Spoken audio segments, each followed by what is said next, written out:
Kamusta guys? So ayun, quick life update lang. So ito yung gloves na ginagamit natin since nag-start tayo magmotor. So yung motor na to is Motowolf. Nabili natin to sa TikTok for 600 pesos and ginagamit na natin to for more or less 1 year na. So until now, sobrang okay pa rin ang quality niya. Walang nasira or nabutas. Ang mapapansin nyo lang dito, yung color niya medyo nag-fade na, which is very expected kung araw-araw mo tong ginagamit. So, ang reason kung bakit ko siya pinalitan is kung makikita nyo, eto, medyo, every time na nagra-rides tayo, naglo-long rides, nagkakaganito tayo, suntan line. Ang reason nito is, eto, so bitin kasi yung gloves. Hanggang ano lang talaga siya, hanggang kamay.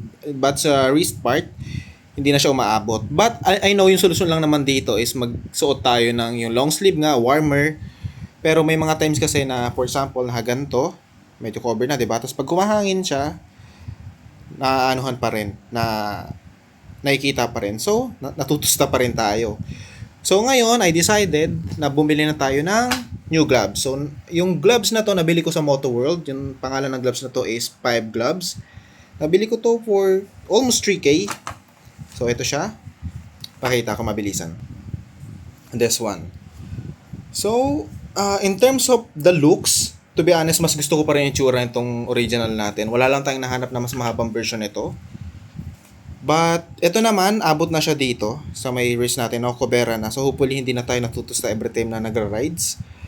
But, ang nagustuhan ko naman dito, kaya ko siya binili, is, una, may pagka-retro looking siya. So, ayun kasi yung style natin, may pagka-vintage. Pangalawa, itong strap na to, napapalitan siya. So, natatanggal to. Pakita ko. So, ito kung makikita nyo, may iba't ibang patches siya. So, ito lang yung, mga specs niya. Ayun, mga features. So, papalit siya. Pero yung naisipan ko, parang maganda kasi ito.